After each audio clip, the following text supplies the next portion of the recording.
Todo o Novo Testamento fala desta hora. Esta mensagem que você irá ouvir agora é da série O Desvelar de Deus, de número 170, pregada pelo irmão Brian Kusurk no dia 6 de setembro de 2020. Esta manhã, enquanto examinamos novamente o sermão do irmão Branham, O Desvelar de Deus, o encontramos apontando a palavra profética para esta hora. Agora, vamos tomar nosso estudo de onde paramos a semana passada, onde ele diz: mas o que é isso que seja feito nos últimos dias? Então, ele está fazendo a pergunta: o que a palavra de Deus nos diz que deve acontecer no tempo do fim, nos últimos dias? E depois ele também diz: o que há para se revelar? Traga adiante. O que Malaquias 4 deve fazer? Fazer recuar o povo daquela pedra de tropeço, romper com as tradições e revelar o pão com a glória de Shekinah.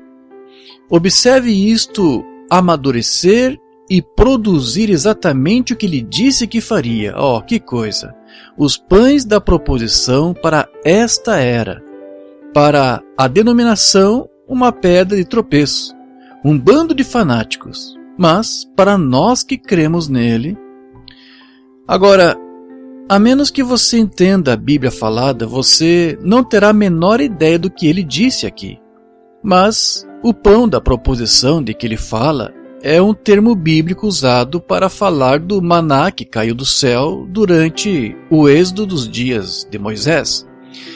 Esse pão da proposição caía todos os dias durante os 40 anos inteiros em que os filhos de Israel se questionaram no deserto do pecado. Nós sabemos que pecado significa incredulidade, e é por isso que é chamado de deserto do pecado. E Deus os deixou vaguear por 40 anos porque eles tinham se questionado, e esses questionamentos mostraram que eles tinham dúvidas sobre as capacidades de Deus para dar-lhes o que ele tinha prometido lhes dar. E esses questionamentos mostraram que eles não confiavam no propósito e no plano de Deus também. Então, o irmão Branham está levando nossas mentes de volta ao tempo quando os filhos de Israel foram alimentados com o maná do céu, durante os quais eles perambulavam em círculos, porque Deus queria remover os incrédulos que duvidaram de sua capacidade de dar-lhes o que ele tinha prometido, que era uma terra que emana leite e mel. E isso significa que eles duvidaram das intenções de Deus também. Então, ele os deixou perambular até que toda aquela geração morresse no deserto do pecado, por causa da incredulidade deles. Agora, lembre-se de que William Branham está falando sobre o que a palavra do tempo do fim deve produzir, e que ele diz que é revelar e produzir. Então, naturalmente, nós devemos fazer a pergunta: revelar quem e produzir o quê? Então, ele nos conta, e ele diz: o que Malaquias 4 deve fazer? Revelar o pão com a glória da Shekinah. Observe isto amadurecer e produzir exatamente o que ele disse que faria. Oh, que coisa! Os pães da proposição para esta era. Portanto, o pão da proposição para esta era é o maná do céu, que Malaquias 4 diz que é para revelar e trazer a manifestação.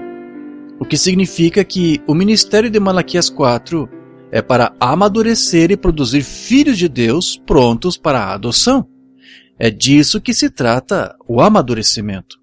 Amadurece para a colheita, amadurece até a maturidade. E sem o Espírito Santo você não pode entender as coisas de Deus. Portanto, a menos que você tenha nascido de novo e seja cheio do Espírito Santo, você não terá a menor ideia do que esses termos bíblicos significam e por que eles estão sendo usados nesta hora pelo profeta vindicado de Deus. 1 Coríntios 2:9 diz, é muito claro, é fácil entender, nos diz: Mas como está escrito, as coisas que o olho não viu, e o ouvido não viu, e não subiram ao coração do homem, são as que Deus preparou para os que o amam. Portanto, se as coisas que Deus preparou para aqueles que o amam não podem nem mesmo ser registradas no coração ou no entendimento do homem, então aquele homem sem entendimento é deixado ao seu próprio entendimento e, portanto, pode apenas especular, mas não pode saber com certeza as coisas de Deus. Isso que Paulo nos diz lá no versículo 10. Mas Deus nos revelou pelo seu Espírito, porque o Espírito penetra todas as coisas, sim, até as coisas profundas de Deus. Bem, então se eles são revelados a nós pelo Espírito de Deus, então é necessário ter o Espírito de Deus para conhecê-los e entendê-los. Pois que homem conhece as coisas do homem, senão o Espírito do homem que está nele? Mesmo assim, ou de maneira semelhante, as coisas de Deus ninguém conhece a não ser o Espírito de Deus. Portanto, se agora o homem os conhece e o Espírito de Deus os conhece, então, a menos que você tenha o Espírito de Deus, você não poderá conhecê-los, simples assim. Ora, não recebemos o Espírito do mundo, mas recebemos o Espírito que é de Deus, com um propósito para que possamos saber as coisas que nos são dadas gratuitamente por Deus. Portanto, vemos que o propósito de Deus em nos dar o seu Espírito é feito para que possamos compreender as coisas de Deus. É simples assim.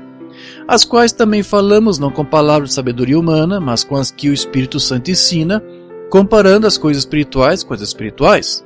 Ora, o homem natural não compreende as coisas do Espírito de Deus, na verdade, diz Paulo, porque lhe parecem loucura, e não pode entendê-las porque elas se discernem espiritualmente. Observe que Paulo nos diz que o homem natural não pode entender as coisas de Deus, porque eles são discernidos espiritualmente. E se é necessário o Espírito de Deus para discernir as coisas de Deus, então, sem o Espírito de Deus, eles não podem ser discernidos. E se ele não pode, ele não pode. Não há como evitar isso. Deus disse assim. Portanto, o ministério de Malaquias 4 não é para todos. É apenas para os crentes cheios do Espírito. Não é como qualquer denominação de qualquer pessoa pode assistir e examinar os fundamentos. A mensagem é apenas para os filhos de Deus cheios do Espírito. Ponto final. Milhões podem alegar segui-lo e crer, assim como os filhos de Israel afirmaram seguir Moisés, mas esse ministério também não era para as massas que se manifestaram. Foi para um grupo selecionado de crentes que entraram. Um êxodo tem duas partes, uma saída e uma entrada. E a menos que você faça as duas coisas, você não faz parte desse êxodo. Você é apenas um povo que seguiu até certo ponto, mas não por completo na promessa para a era. Eles seguiram porque viram os atos de Deus, mas não entraram na promessa porque não entendiam os caminhos de Deus. Portanto, se você não entende os caminhos de Deus, significa que você não tem o Espírito de Deus que o torna capaz de entender as coisas de Deus. Em João, capítulo 1, versículo 10 em diante, nós lemos: Ele estava no mundo e o mundo foi feito por ele, e o mundo não o conheceu. Ele veio para os seus e os seus não receberam, mas a tantos quantos o receberam, a eles deu o poder, e essa palavra é exousia, e esta exousia é uma capacidade de tomar uma decisão correta, e essa decisão é de se tornarem filhos de Deus, aos que creem em seu nome. Agora lembre-se de que João também nos diz que ninguém pode chamar Jesus de Cristo a não ser pelo Espírito Santo. Portanto, você não é considerado um crente a menos que esteja cheio do Espírito. Porque, afinal de contas, se você não estiver cheio do Espírito, não saberá em que crer. Mas, sobre esses crentes cheios do Espírito, João acrescenta: os quais nasceram não do sangue, nem da vontade da carne, nem da vontade do homem, mas de Deus. Portanto, como vemos no primeiro êxodo, o povo não entrou porque não conhecia os caminhos de Deus. Eles apenas viram os seus atos, como vemos em Salmo 103, verso 7. Ele revelou seus caminhos a Moisés e seus atos aos filhos de Israel. Observe que Deus deu a conhecer os seus caminhos, seu curso de vida, seu modo de ação a Moisés. E a palavra conhecido foi traduzida da palavra hebraica yada, que tem a ver com observação, que leva à percepção, compreensão e consciência através da instrução. Em outras palavras, Moisés não apenas acompanhou o passeio, pois ouvi alguns pregadores declararem que é isso que estão fazendo. Não, Senhor. Moisés não apenas ouviu a instrução de Deus, mas ele também reconheceu o que era. E Moisés então agiu de acordo com aquela palavra que ele ouviu e reconheceu. Mas Davi nos diz aqui nos Salmos que o povo, como ovelhas, viu os atos de Deus, mas não tinha nenhuma ideia, nenhuma percepção do que se tratava. Então, eles simplesmente perambularam porque questionaram até que os seus questionamentos lhes deixaram vagueando sem noção. As pessoas ouviram e apenas seguiram adiante porque puderam ver as ações de Deus, mas não tinham ideia do que, porquê e as razões para essas ações. E isso deve fazer com que todos sob o som da minha voz esta manhã se sintam e percebam que também não devemos ser ignorantes, ou iremos apenas vagar como eles vagaram porque ficavam se questionando. O apóstolo Paulo disse em 1 Tessalonicenses 4, não quero que sejais, irmãos, ignorantes. E vocês podem ser altamente instruídos e ainda assim serem totalmente ignorantes, como tenho testemunhado com a maioria dos médicos em sistemas hospitalares e a maioria dos professores em sistemas de ensino universitário. Muitos têm um conhecimento de livros, mas muito poucos têm uma aplicação prática para o seu conhecimento intelectual. E até mesmo no cristianismo. Na verdade, os muçulmanos são mais versados em seu Alcorão do que 99% dos assim chamados cristãos de hoje. Agora, todos vocês ouviram pessoas dizerem que leram a Bíblia de capa a capa? Eu até ouvi uma pessoa me dizer que leu a Bíblia de capa a capa umas 3 vezes, mas essa pessoa não tinha ideia do que a Bíblia dizia. É como os advogados de hoje. Todo mundo quer ser advogado. Então o campo fica cheio de pervertidos que podem torcer e transformar as leis do bom senso em perversões dessas leis. Eles são impetuosos e altivos, mas deliberadamente ignorantes. Porque há um caminho que ao homem parece direito, mas o seu caminho é o caminho da morte. E encontramos a mesma coisa no ministério. A maioria não tem ideia do que a palavra de Deus diz, porque a maioria não tem o Espírito de Deus neles, como Paulo disse que você deveria ter. E como disse o irmão Branham, você não pode viver mais alto do que o seu pastor, o que é bíblico porque um pastor é o mestre. E Jesus disse em Lucas 6:39-40, e dizia-lhes uma parábola, pode porventura o cego guiar o cego? Não cairão ambos na cova? O discípulo não é superior a seu mestre, mas todo que for perfeito será como seu mestre. Então, se for esse o caso, há muitas pessoas com problemas reais. E é por isso que vemos o fracasso das escolas públicas de hoje. Porque os professores são formados para serem marxistas nas universidades e então ensinam alunos cujas famílias deixaram Deus há muito tempo. Então, eles não têm nada que se compare com as falsas verdades que eles contam com a verdade bíblica que é a verdade. E da mesma forma com as igrejas. Quantas pessoas verificam o que aprendem na igreja, seja na Bíblia ou em algum seminário? Pelo menos eu coloquei tanto que o profeta vindicado de Deus ensinou quanto as escrituras que ele ensinou. Dessa forma, você faz com que a sua verdade seja verificada com cada sermão. Mas o apóstolo Paulo disse em Romanos 3,4, seja Deus verdadeiro e mentiroso todo homem, diz o Senhor. E temos pastores casados 2 ou 3 vezes quando a Bíblia diz, nenhum adúltero entrará no reino de Deus. Então, como que você irá fazer isso se os próprios pastores que estão liderando esses rebanhos não entrarão? 1 Coríntios 6, versículo 9 em diante diz assim, não sabeis que os injustos não herdarão o reino de Deus? Não erreis, nem os devassos, nem os idólatras, nem os adúlteros, nem os efeminados, que são os homossexuais, lésbicas e qualquer que pertença ao grupo dos LGBTs, nem os abusadores de si mesmos com a humanidade, que é abusar de seus corpos, bem como fazer tatuagens, piercings, etc. Nem os ladrões, nem os avarentos, nem os bêbados, nem os maldizentes, nem os roubadores herdarão o reino de Deus. E é o que alguns têm sido, mas haveis sido lavados, haveis sido santificados, mas haveis sido justificados em nome do Senhor Jesus e pelo Espírito de nosso Deus. Em outras palavras, antes que você soubesse melhor, você poderia ter sido assim, mas uma vez que a palavra de Deus atingiu a sua alma, você se arrependeu e começou uma caminhada santificada com Deus. Portanto, não há desculpa. Uma vez que você foi iluminado de uma vez por todas, como disse Jesus à mulher no poço, vá e não peque mais. Em 2 Pedro 3,5, ele chama isso de ignorância voluntária, por isso eles voluntariamente ignoram. E vamos ler Jó capítulo 21 a partir do versículo 14. E todavia dizem a Deus, retira-te de nós, porque não desejamos ter conhecimento dos teus caminhos. Quem é o Todo-Poderoso para que nós o sirvamos? E que nos aproveitará que lhes façamos orações? Vede, porém, que a prosperidade não está nas mãos deles. Esteja longe de mim o conselho dos ímpios. Quantas vezes sucede que se apaga a lâmpada dos ímpios e lhes sobrevém a sua destruição? E Deus na sua ira lhes reparte dores, porque são como a palha diante do vento, e como a pragana que arrebata o redemoinho. Deus guarda a sua violência para os seus filhos, e dá-lhe o pago para que o conheça.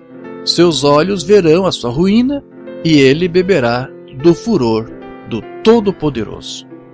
E ainda assim, todos os que são ensinados se tornam como aqueles que os ensinam. É por isso que quando você tem igrejas onde o ministro é casado 2 ou 3 vezes, as pessoas o seguem da mesma maneira. E o casamento não é mais considerado uma união sagrada entre um homem e uma mulher. Perguntas e respostas do dia 30 de agosto de 64, uma banda diz assim: ministros chamados de todos os lugares, casados 2 ou 3 vezes e tudo mais. Também em Mostra-nos o Pai, do dia 6 de junho de 63. Oh, que desgraça que é hoje, homens e mulheres que afirmam serem filhos e filhas de Deus, com a natureza de Deus neles, ministros no púlpito reivindicando serem filhos de Deus, e negue que haja cura divina, negando que haja uma operação do Espírito Santo. Que vergonha é para nossas irmãs que afirmam serem santas de Deus, cortando o cabelo, tirando a roupa e agindo como agem. É uma pena que nossas igrejas permitam que homens que se casaram 2 ou 3 vezes sejam diáconos no conselho e coisas assim. Que desgraça que é! Devemos perceber que, embora sejamos estrangeiros neste mundo, somos filhos e filhas do Rei do Céu, e o nosso caráter dentro de nós deve ser como o de Jesus Cristo, para que possamos refletir o seu ser. Deus está em seu povo, sim, eu acredito nisso de todo o meu coração. Também Zacarias capítulo 7, a partir do versículo 11, diz assim: eles, porém, não quiseram escutar, e deram-me o ombro rebelde, e ensurdeceram os seus ouvidos para que não ouvissem. Sim, fizeram os seus corações como pedra de diamante para que não ouvissem a lei, nem as palavras que o Senhor dos Exércitos enviara pelo seu Espírito por intermédio dos primeiros profetas. Daí veio a grande ira do Senhor dos Exércitos. E aconteceu que, assim como ele clamou e eles não ouviram, também eles clamaram e eu não ouvi, diz o Senhor dos Exércitos. Assim os espalhei com um turbilhão por entre todas as nações que eles não conheceram, e a terra foi assolada atrás deles, de sorte que ninguém passava por ela, nem se voltava, porque fizeram da terra desejada uma desolação. Uma banda diz no seu sermão Envergonhados dele, do dia 11 de julho de 65. Sabe, nos últimos dias deve haver aquelas pragas se repetindo novamente. E lembre-se, um adúltero nos tempos bíblicos, sua pena era a morte por apedrejamento. A igreja descrente será apedrejada até a morte com pedras de granizo, uma vez que foi um modo de punição de Deus. Ele apedrejará este mundo incrédulo, esta geração adúltera. Ele vai apedrejá-lo desde o céu com pedras de granizo, pesando 1 talento cada, que são 100 libras. A igreja adúltera morrerá. O mundo adúltero morrerá sob o castigo de Deus, sob o apedrejamento como ele fez no princípio. Fique bem com Deus, igreja. É isso que todos devemos fazer. Voltar para Deus. Então, você vê a bagunça em que este mundo está? Se os cegos conduzem outros cegos, Jesus não nos disse? Não cairão todos na vala? E assim, em sua incredulidade, eles se justificam e dizem que tem o Espírito Santo. E então contam a você o seu próprio ensino doutrinário sobre o motivo pelo qual afirmam ter o seu Espírito. Mas Jesus disse, o reino de Deus está dentro de vós. E é por isso que ninguém que vive adultério pode receber o seu Espírito, porque Deus não colocaria o seu Espírito Santo em um vaso profano. Há uma diferença entre o reino de Deus e o reino dos céus, pois o céu é um lugar, um local, mas Deus é um espírito. E, portanto, o reino de Deus é uma existência espiritual em uma realidade espiritual, um reino espiritual. E se o reino de Deus está dentro de vós, então fala de seu Espírito estando em você. Mas sabemos que também existe um lugar real que é chamado de céu. Lucas 17, versículos 20 a 21. Interrogado pelos fariseus sobre quando havia de vir o reino de Deus, respondeu-lhes e disse, o reino de Deus não vem com aparência exterior, nem dirão, ei-lo aqui ou ei-lo ali, porque eis que o reino de Deus está entre vós. No sermão Coisas que hão de ser, do dia 5 de dezembro de 65, o irmão Branham disse, há 100 anos atrás, ou 200, eu penso que os antigos costumavam pensar que todos que morriam subiam ao céu e tinham uma harpa e se assentavam lá nas nuvens e tocavam a harpa. Agora, eles sabiam que lá havia um lugar chamado céu, porém eles, se isto fosse assim, todos os músicos estariam em nosso meio. Vê você? Mas que nós, porém isto não é este tipo de lugar, não tem nada de tocar harpas de maneira alguma. Não creio que a Bíblia ensine isto, mas esta era a concepção que eles tinham antes da plenitude da palavra vir à existência, ou na abertura dos 7 selos, que estão prometidos para nós nesta era, para que então entendamos. Eu creio que o céu é um lugar real, exatamente como este lugar aqui é real, vê? Pois Deus nos encaminhou em nosso crescimento espiritual neste lugar, e eu creio que o céu é um lugar tão real como este, onde nós não nos assentamos lá em uma nuvem por toda a eternidade. Nós não vamos arranhar nossas harpas para sempre, mas nós vamos a um lugar real, onde vamos fazer coisas reais, onde vamos viver. Nós vamos trabalhar, nós vamos regozijar, nós vamos viver, onde teremos vida, uma verdadeira vida eterna. Nós vamos a um céu, um paraíso. Exatamente como Adão e Eva trabalhavam e viviam e comiam e se alegravam no jardim do Éden antes que o pecado entrasse. Estamos a caminho de volta para lá outra vez. Isto exatamente de volta. O primeiro Adão, através do pecado, nos tirou para fora. O segundo Adão, através da justiça, nos traz de volta outra vez. E nos justifica e nos traz de volta para dentro. Mas eles dizem, eu falei em línguas, e as pessoas no cenáculo falaram em línguas, então isso significa que eu entendi. Mas a jumenta de Balaão falou em línguas, e Balaão entendeu o que aquele jumento disse a ele? Então, se Deus pôde ungir um jumento para falar em línguas, o que é que o impede de permitir que você fale em línguas? E então eles pensam que se eles falarem uma língua desconhecida, eles entendem. Ainda aqueles que saem do cenáculo saem falando as coisas de Deus em línguas, ou línguas que todo o homem ouviu, realmente ouviram em sua própria língua. E então temos aqueles cuja doutrina ensina que se você crê na mensagem para a hora, você tem o Espírito Santo. E ainda assim, se você perguntar a eles o que é a mensagem da hora, eles não fazem a mínima ideia. Eles dirão, Deus enviou um profeta. E quando você mostra que eles não têm ideia, eles simplesmente voltam a dizer, você não tem que entender, você apenas tem que crer. Certo? Então eu pergunto novamente, se você apenas tem que crer, então no que é que você tem que crer? No que você crê, meu irmão, que prova que você tem o Espírito Santo? E então, eles voltam ao seu argumento circular novamente e dizem, você tem que crer na mensagem da hora. E o argumento circular continua e continua em círculos. Mas o apóstolo Paulo disse, a menos que você tenha o Espírito de Deus, você não pode entender as coisas de Deus. Isso é um ponto final ali, que significa fim da história. E o reino de Deus é o Espírito Santo. É isso que o Irmão Branham nos ensinou. Perguntas e respostas do dia 23 de dezembro de 59.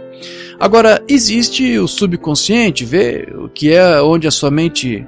Agora, Jesus disse, aquele que não nascer de novo. Agora, isso não é o que eu queria. Em verdade vos digo que a menos que o homem nasça de novo, não pode ver o reino de Deus. Agora, você não podia ver o reino de Deus, porque o reino de Deus é o Espírito Santo. Alguns que estão aqui não sentirão o sabor da morte até que vejam o reino vindo em poder, disse ele. Então, o reino de Deus, diz a Bíblia, está dentro de vós. Está dentro de vós, o Espírito Santo. Portanto, ver significa compreender. Você já olhou para alguma coisa, olhando diretamente para ela e disse, bem, eu simplesmente não vejo, vê? Eu simplesmente não vejo isso. Quer dizer que você não entende isso, vê? Você não entende isso. Ver é compreender. Mas com seus olhos você olha para qualquer coisa. Mas com o que está dentro de você, você entende. Você vê com isso, vê? Com os olhos de Deus é que você olha. Mensagem à marca da besta do dia 17 de fevereiro de 61. Observe, aquele que não nascer de novo de maneira nenhuma pode entrar no reino. Isso mesmo, tens de vir. Não importa o quão religioso você seja, tudo que você fizer, isso não tem nada a ver com isso. E isso o torna um cidadão muito bom, mas não um cidadão daquele reino ali.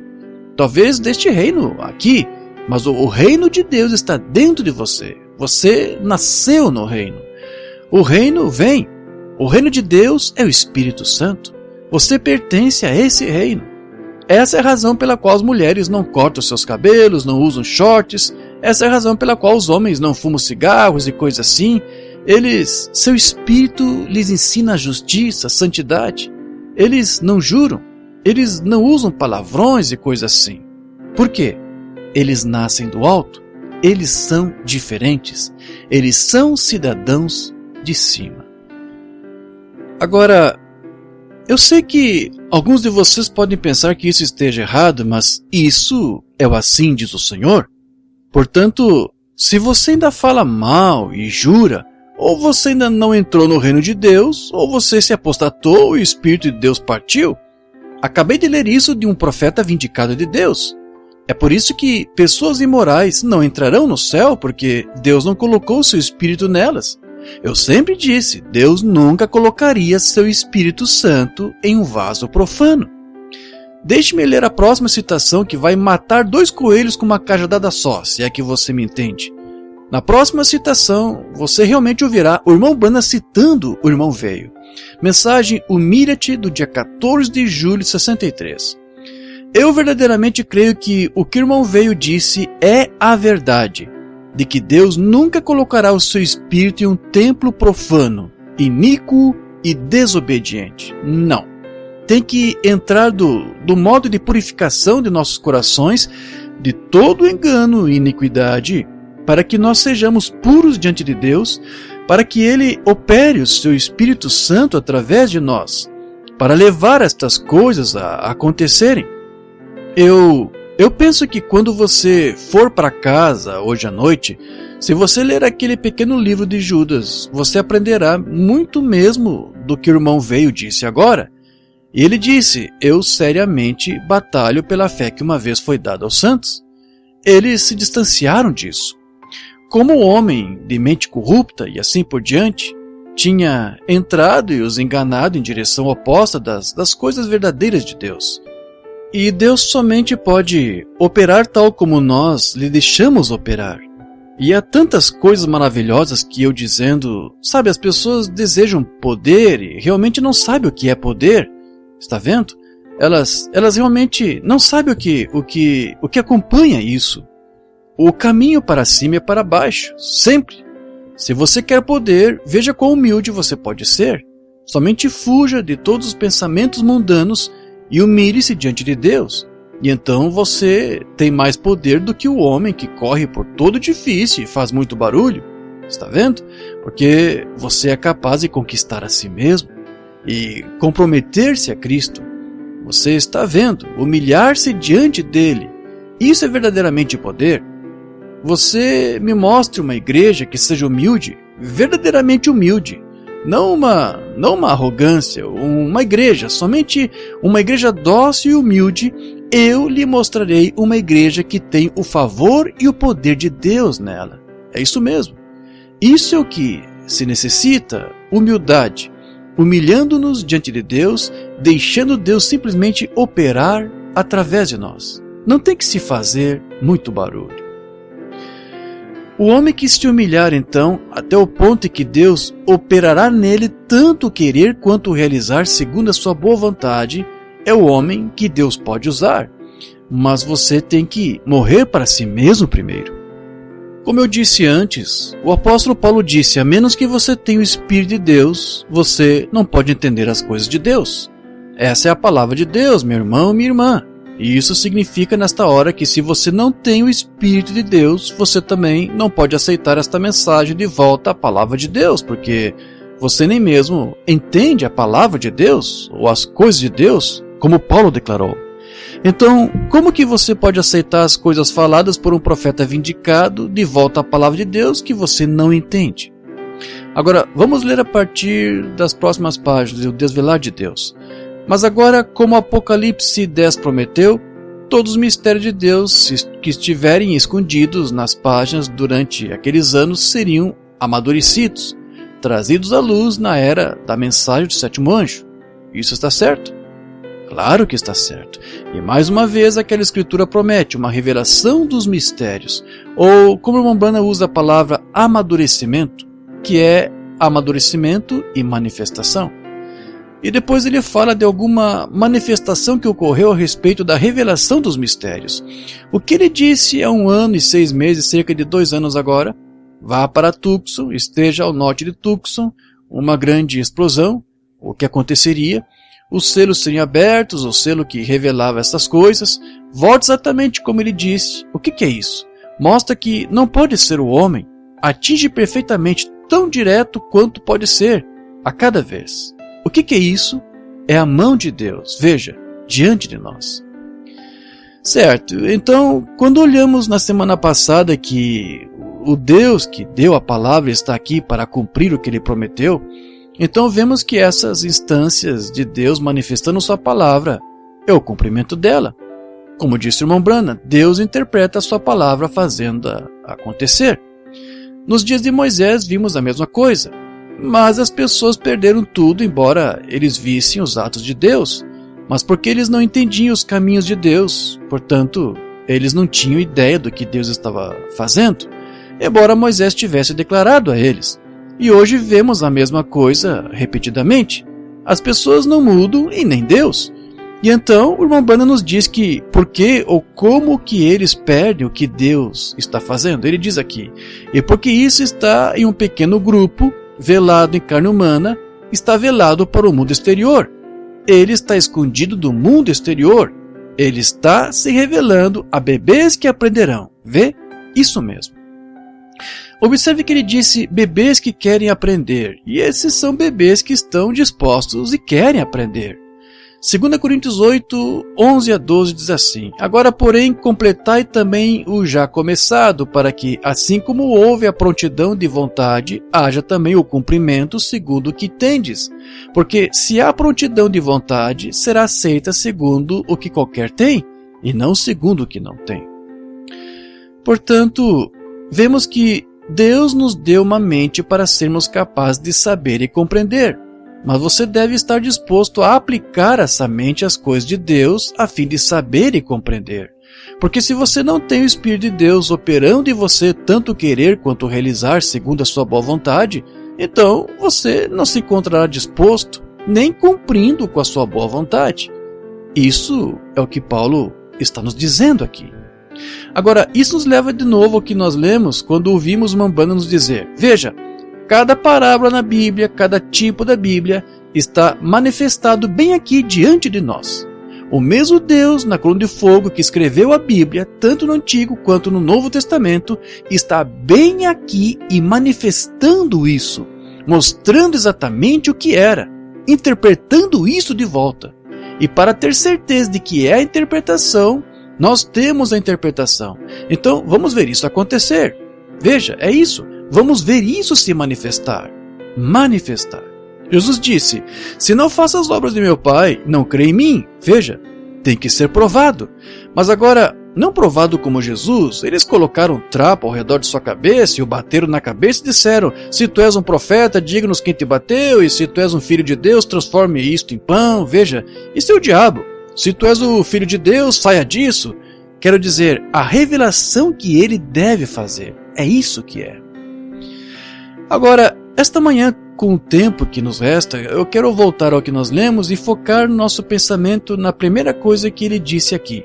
Observe o que ele diz aqui.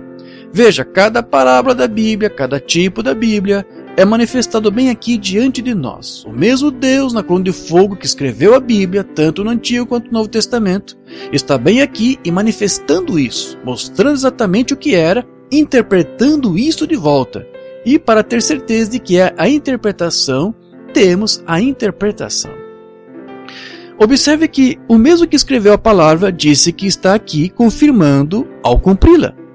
Isso significa que você definitivamente obterá a interpretação correta do que ele prometeu, porque ele está aqui para garantir que seja manifestado da maneira que ele falou. E ele também disse lá no seu sermão Shalom, do dia 19 de janeiro de 64, todo o Novo Testamento fala desta hora. Jesus Cristo fala desta hora. Quem é então algum homem? É Jesus Cristo, o Filho de Deus se manifestando, refletindo a luz na palavra que ele prometeu para este dia. Portanto, como disse o irmão Branham, cada parábola na Bíblia, cada tipo da Bíblia, está manifestado bem aqui diante de nós. E isso nos leva às parábolas de Cristo, e ao fato de que, quando Jesus contou suas parábolas, ele estava falando delas para serem manifestadas nesta hora. Agora, para provar isso, quero que você se pergunte: por que tantas parábolas que Jesus contou começam por ele dizendo o reino dos céus é semelhante a? E então, ele dá a você um cenário, ou ele aponta para algo muito específico na parábola que define o reino de Deus, seja um evento, ou um cenário, ou atmosfera geral.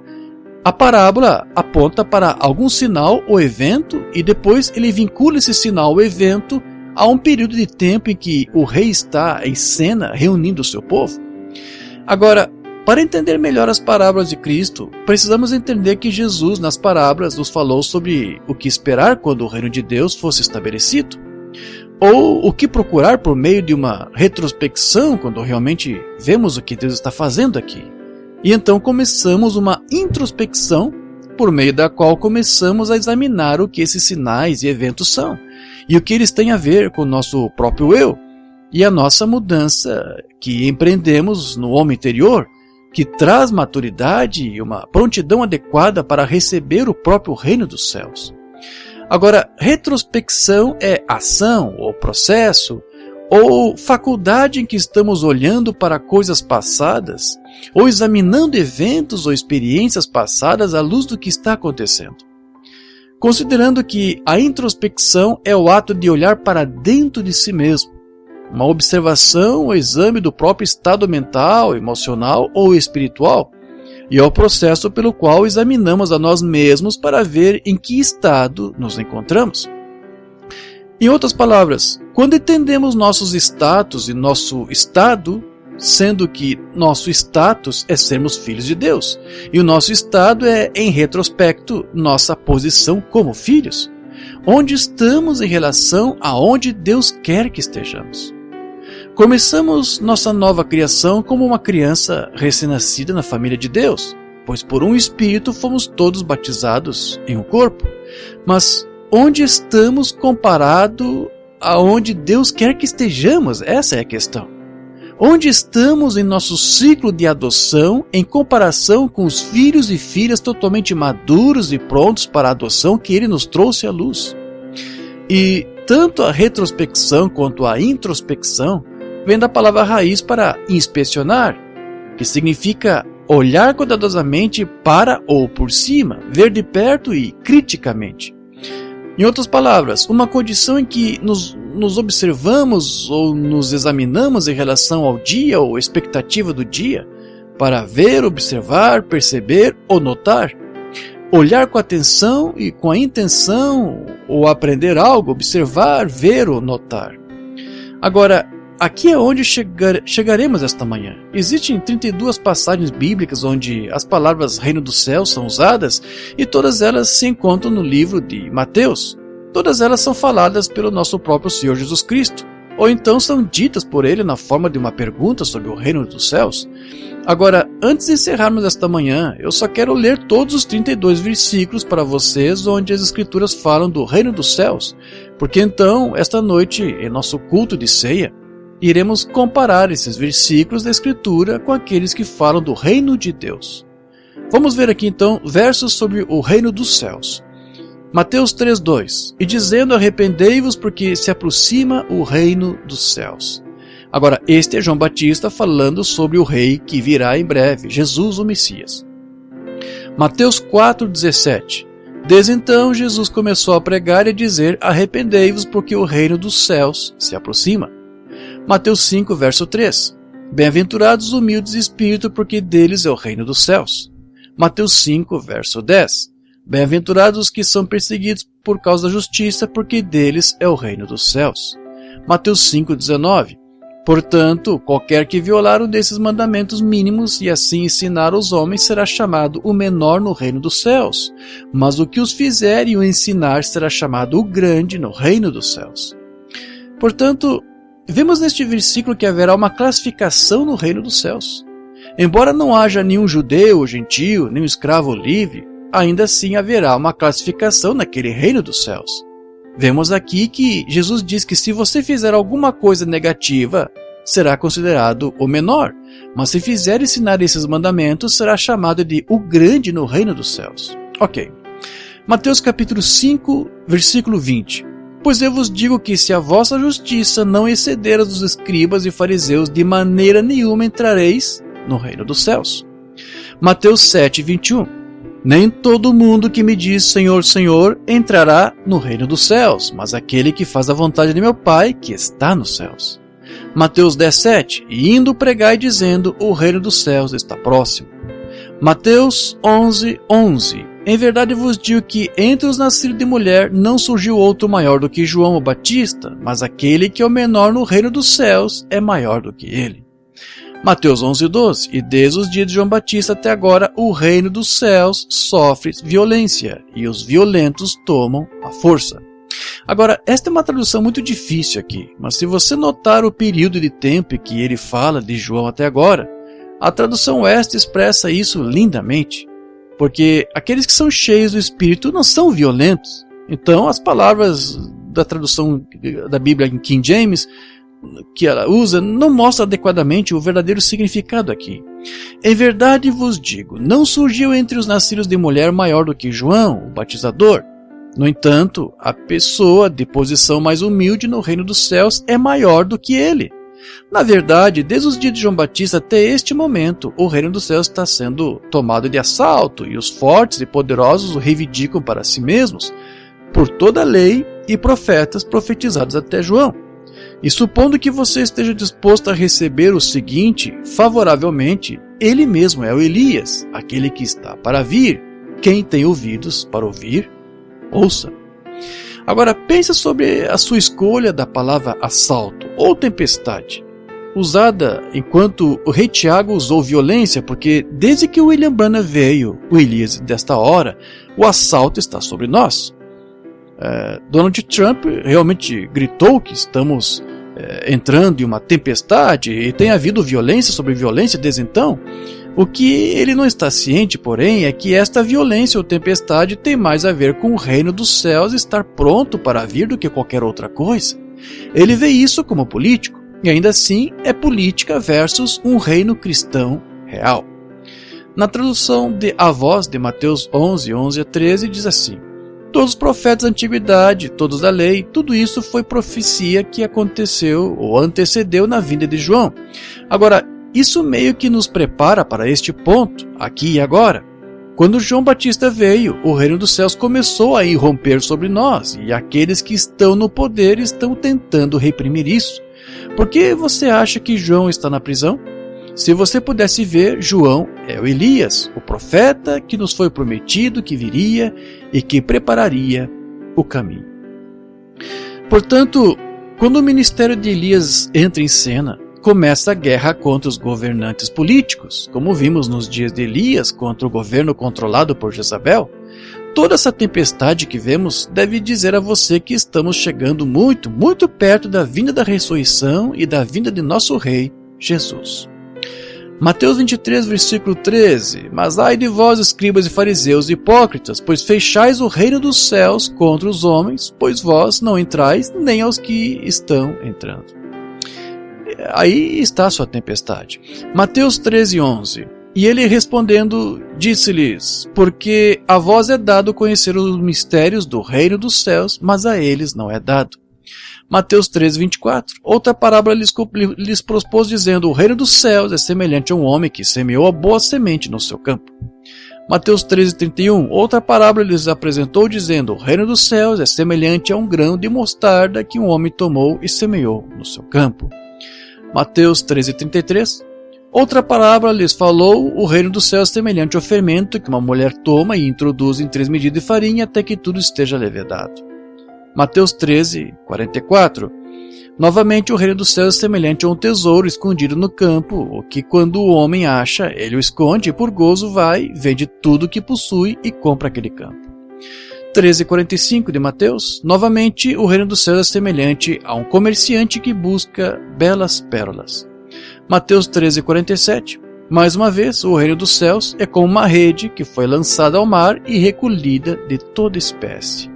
Lembre-se, João no livro de Apocalipse nos diz que o mar representa os povos, nações, multidões e povos. E esta é a hora em que uma rede é capaz de atingir todos os povos, nações, multidões, que é a internet. Um homem pode lançar a rede do evangelho em todo o mundo através da internet. Como a Umbanda diz na mensagem desvelada de Deus, veja, cada parábola da Bíblia, cada tipo da Bíblia manifestado bem aqui diante de nós. O mesmo Deus na coluna de fogo que escreveu a Bíblia, tanto no Antigo quanto no Novo Testamento, está bem aqui e manifestando isso. E vemos em todas as parábolas onde Jesus falou de o reino dos céus sendo semelhante a, ou como ele diz, o reino de Deus é como. Todas essas são parábolas que devem ser cumpridas nesta hora. É por isso que eu acredito que uma das maiores séries que Deus me inspirou a pregar foi sobre as parábolas de Cristo, onde pegamos as parábolas de que Jesus falou e as trouxemos à realidade de sua manifestação de tudo isso nesta hora. Agora, essa série aconteceu há 17 anos, começando em outubro de 2003. Muitos de vocês aqui e ao redor do mundo não estavam conosco naquela época. Então, se vocês puderem voltar a essa série e ouvir essas mensagens, verão apenas quão perto estamos da vinda do reino dos céus. E para aqueles de vocês online que estão traduzindo os meus sermões, aqueles sermões sobre as parábolas de Cristo são de extrema importância se vocês desejam entender melhor o que deve estar acontecendo nesta hora. Ok, Mateus 13:52. E disse-lhes, portanto, todo escriba instruído sobre o reino dos céus é semelhante a um chefe de família que tira do seu tesouro coisas novas e velhas. Mateus 16:19. E eu te darei as chaves do reino dos céus, e tudo que ligares na terra será ligado nos céus, e tudo que desligares na terra será desligado nos céus. Mateus 18:1. Ao mesmo tempo os discípulos aproximaram-se de Jesus, dizendo, quem é o maior no reino dos céus? Mateus 18:3. E disse, em verdade vos digo que se não vos converterdes e tornardes como crianças, não entrareis no reino dos céus.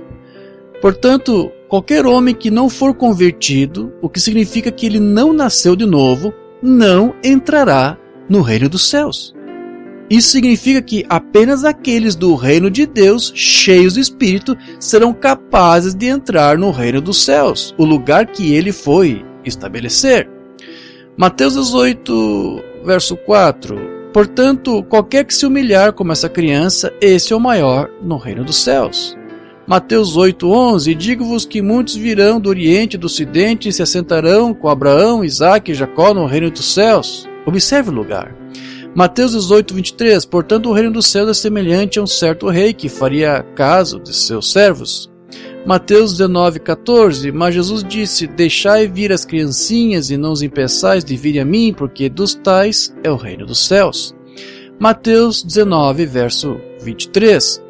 Então disse Jesus aos discípulos, em verdade vos digo que dificilmente entrará um rico no reino dos céus. Mateus 20, verso 1. Porque o reino dos céus é semelhante a um homem proprietário que saiu de madrugada a contratar trabalhadores para a sua vinha.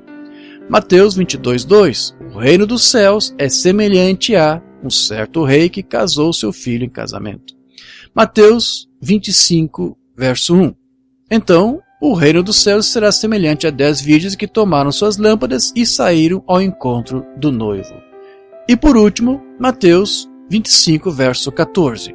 Porque o reino dos céus é como um homem que viaja para uma terra distante, que chamou os seus próprios servos e lhes entregou os seus bens.